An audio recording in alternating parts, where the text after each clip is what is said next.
Hi, and welcome to a very special episode of Saving Ourselves.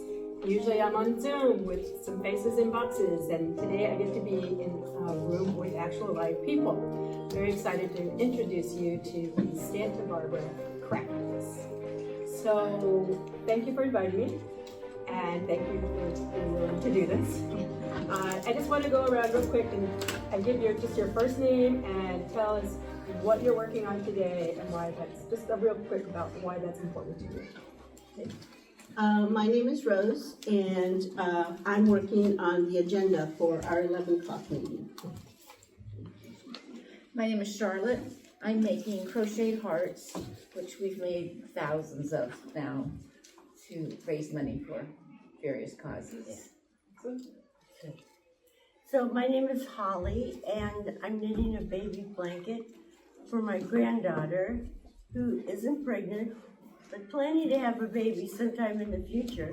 But the significance of this blanket is that I knitted it for my 55-year-old daughter when she was a baby. So I just kept the yarn in a hoe chest. Very sweet. And I'm knitting the same pattern, just kind of a continuity of family. And my name is Tina, and I'm knitting a blanket for Storyteller Preschool, which is a preschool for at-risk kids. So it feels good it's just a gift for them, and that feels good. My name is Mignon, and I'm finishing up a little hat that will be for either a baby, an older baby, like maybe a couple years old, or if it's big enough, for a child in Storytellers. What I do is frequently I have a couple of women older, like in their 90s, who don't come to Craftivists, but they work on straight knitting. So I start the hat, then I hand it over to them when they could do straight knitting, and they'll knit several inches, and then they give it back to me, and I finish it. I do the crown, which requires decreasing and so forth like that. More detail. Yeah. My name is Robin, and I am cutting out blanks to make buttons that say California vote yes on Prop 50. We make the buttons, we have a machine, and we give them away, and we sell them for donations that we give to various causes. And we've made. My name is Carol, and I'm cutting out the art for buttons. So the way the machine works is you put down the top, and then you put down the name, and then you put the plastic. You go bam, and then you go bam again to put on the back. And the reason I'm doing this is because we have causes that we really believe in, and we like to have people wear the buttons. We've made almost 20,000. 20,000 buttons, that's amazing.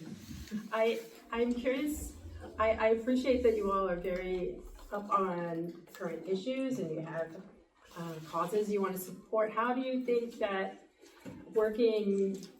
presenting your messages through a craftivist means, a button or a blanket, how does that differ from marching and protesting or some other form of activism?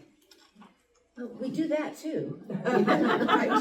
But it's so frustrating right now that be able to do something with your hands that shows you care and shows your concern is very empowering for me.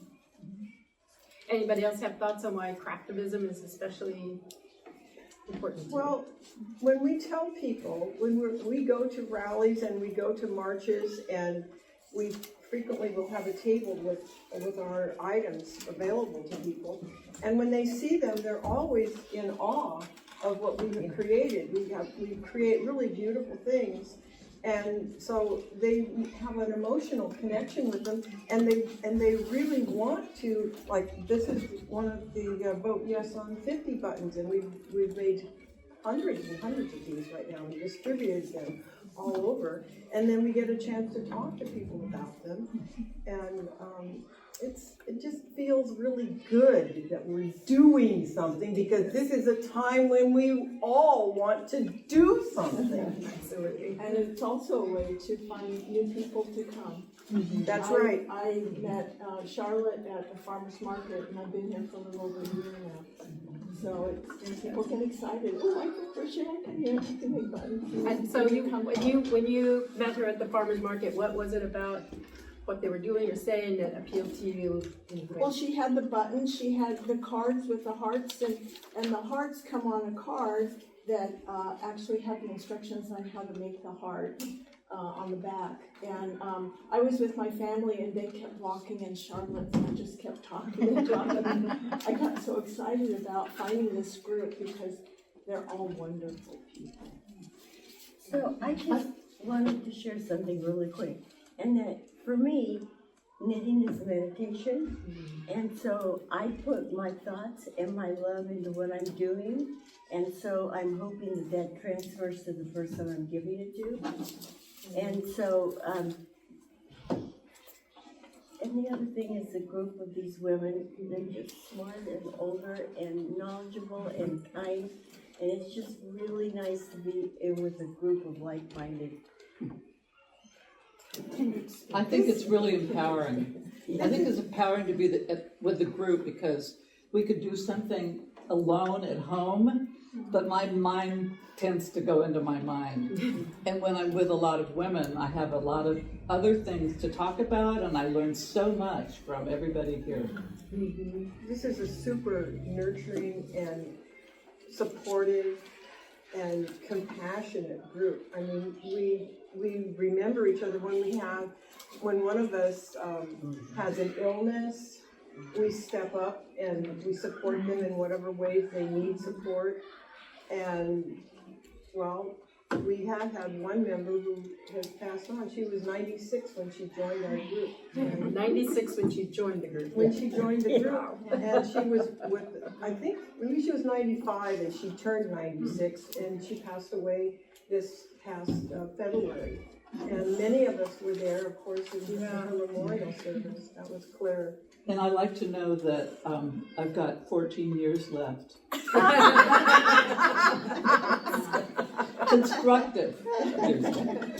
And that somebody's going to be there for you. But I also like that it's a very organic group.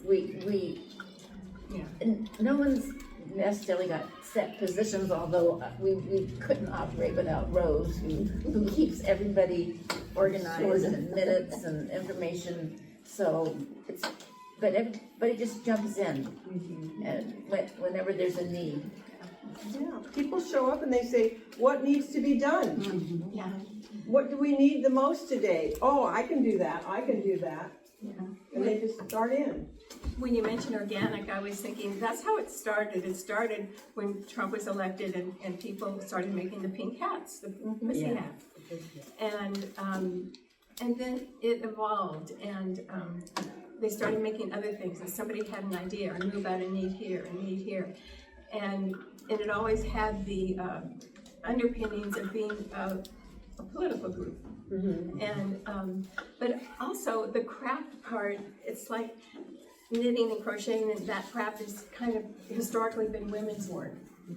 And so this is kind of taking that women's work and change it into like a powerful force.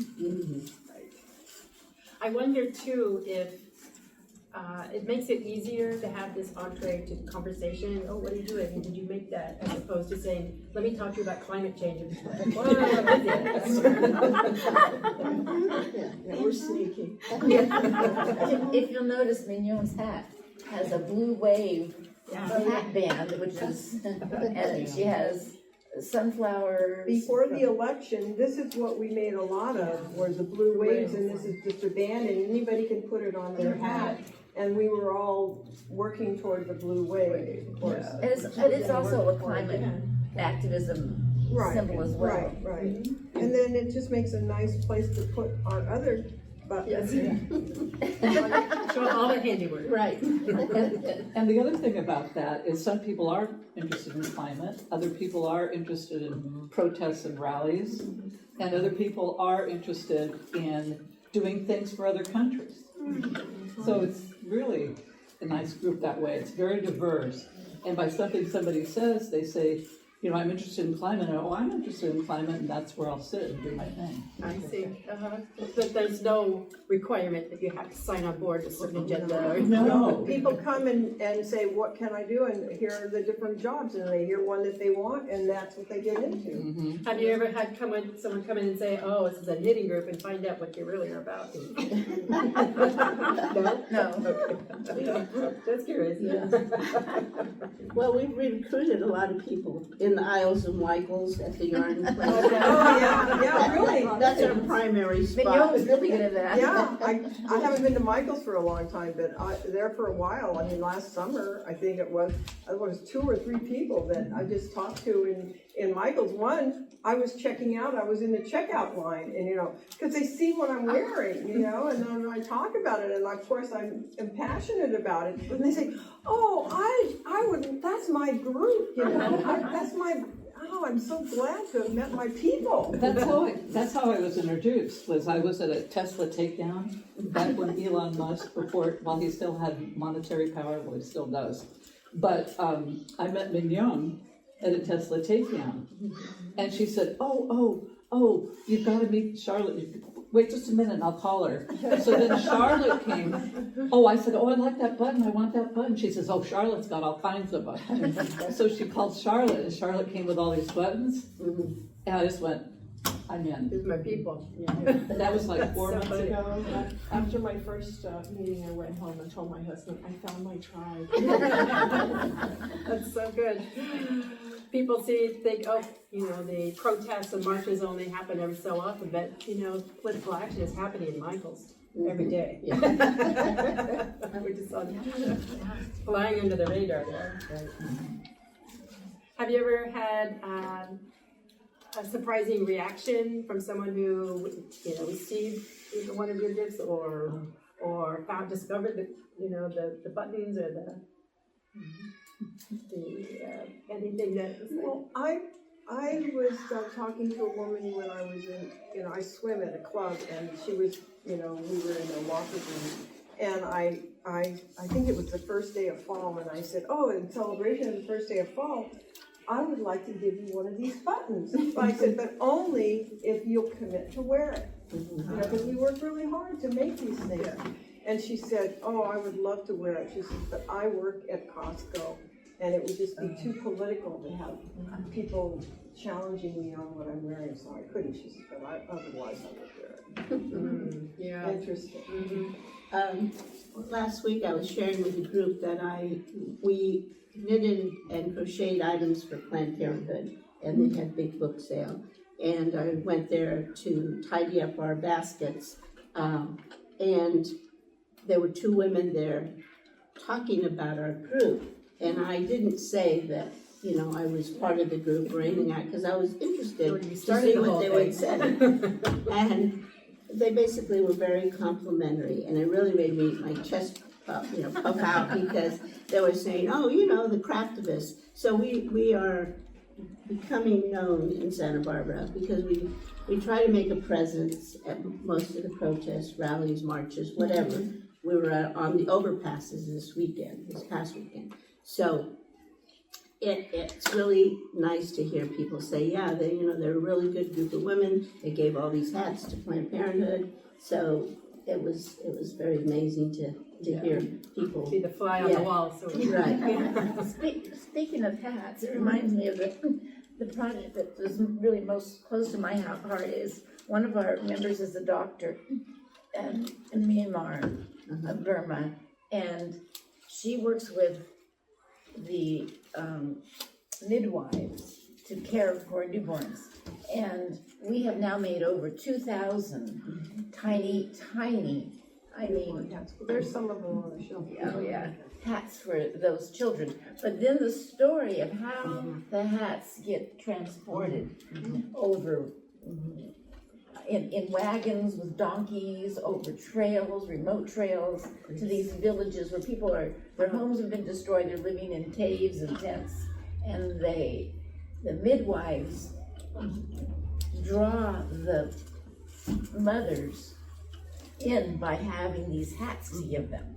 And it's making a difference. So that's another form of activism, really, is caring for people. It doesn't have to be fighting against something. It could be just see Well, that's the thing that we do though, is it's all positive. It's a contribution. It's not down with or, you're terrible. Right. It's more, I think, the way I look at it is it's done out of love. And we're on the side of kindness. Yes. And we're on the side of civility. And the women who come practice that. I mean, I've only been here for 4 months and I feel so accepted. I've only been here twice, I feel accepted. Well, That's why I came back. we started 9 years ago, and almost 9 years ago in November, after the first election of Trump. We were in shock. And we were all in shock, and we wanted to do something kind, because at that time, the rhetoric was just so hateful. So that's how we started with thinking about just being kind, and we've evolved. We thought it was gonna be a local Santa Barbara community effort, and then we've gone abroad to help people in Ukraine, to help people in Burma, Myanmar, different things, and we've done a lot in the last almost 9 years. How many hats have we made for Myanmar? Over 2,000, yeah. I think one of the surprises I experienced was when I went to an event, a rally, and Charlotte had brought, and Rose had brought a bunch of buttons, just all kinds of buttons from what Craftivists had done before and what we were doing. I can't remember what that march was about.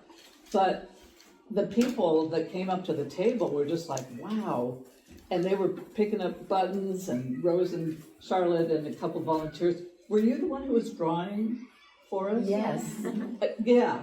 Tell me about that. Oh, it's just that my friend and I were entering this kind of contest.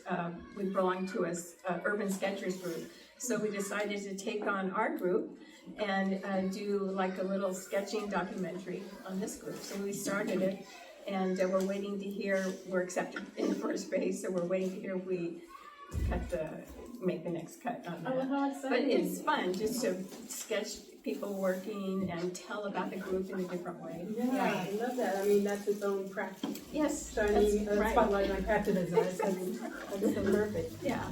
Well, is there anything else you would like people to know about this group that we haven't covered, or something, maybe a favorite project, or a favorite moment, or just... One of the other things we do is make signs for all of the events. And our artist is not here today, and I'm disappointed because I brought some white sheets that I wanted her to do her art on. But she made a bunch of stencils for No Kings, and then she showed us a sample that she had done with all of these. She's was an art teacher. And then we got to fill in the stencils that said No Kings. The most beautiful signs I have ever seen. I wish I had one today, but Nice, yeah. There's another No Kings coming up, so... yeah. You too, I we'll don't know be if we there. talked about our postcards. October but we also 18th. write postcards, lots No. and lots of postcards. Hundreds and thousands of postcards. I think my favorite part was during COVID, because even during the pandemic, we kept going. We made thousands of masks. Charlotte had an assembly line of Masketeers. masketeers that helped sew the masks. We did a lot of research to go into the mask project. We had filter in the mask. And we provided thousands of masks, not only to our community, schools, to Native communities in Arizona, to rural communities in Mexico. And so we did a lot during COVID, and it was all at a distance. We also made desks All the desks. for the students that the teachers noticed that at home they didn't have a place to do their How did you homework. make desks? I have a wood shop, a machine shop. Really? She has machines around. Everybody's sanding, priming. I cut pieces up and they help glue them together and That's sand them. fantastic. We made 17 wooden desks.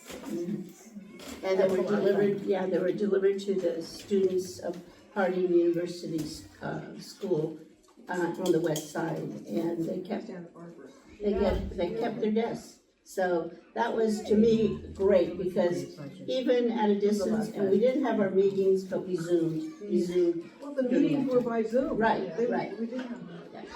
And we had kind of different people that showed up on the Zoom meetings Yeah. too, because they weren't all craftivists. Right.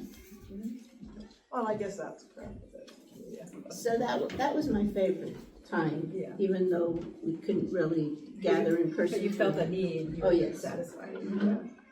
That's the need. That's great. It helped with the not feeling so isolated Yeah. too, to be able to continue to work together. Yeah, and I think Rose was the transporter. I mean, it was like, okay, I've got so many cut, well, I need some irons. Okay, I'll do the ironing, and, you know, we just kept it going in this assembly line, and then they would go into to Charlotte's house, and then if you needed something, Charlotte would put it out in a tub on her front porch, so nobody had to, you know, and she'd have names on, this one's for so-and-so, and this one's for, you know, somebody else. That's great. And if somebody ends up with too much home produce, we are here to absorb it.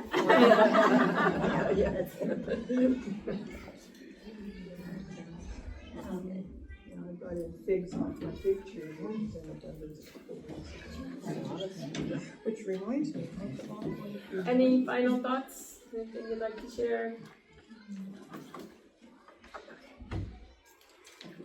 Thank you for coming to visit. Thank you for having me. Thank you for your how did you interest. find out about us? That's a long story. I got wrong the last time I was here and I was corrected.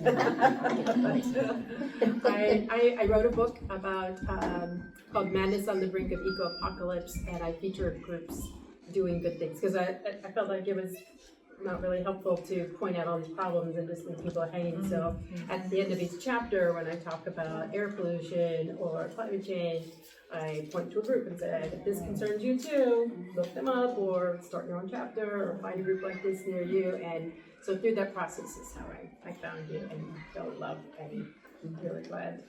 Well, I would like to encourage other communities of women or anybody to gather together and work towards positive change and positive outcome, because I believe that's going to be the best way we can oppose the current regime of hate and being in community is so much more supportive And than doing it on your own. it does take commitment, because we meet once a week, but we have such a great.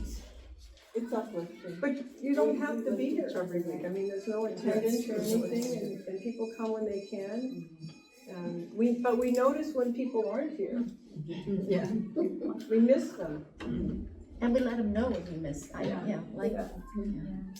So I know you have a Facebook page. Is that the best place for people to find you? Oh, yes, I'm remiss because I have so many thousands of pictures I'd love to put on the Facebook page, but we do have a Facebook page. I'll put that link in the show notes so people Okay, can thank be you. sure to find you. It's Instagram and Facebook. Instagram and Facebook. I will do We're both. trying to beef up our technology wisdom. Well, thank you so much. I really appreciate what all you do and taking time to talk with me. Thank you. Thank you, Cheryl. Thank you.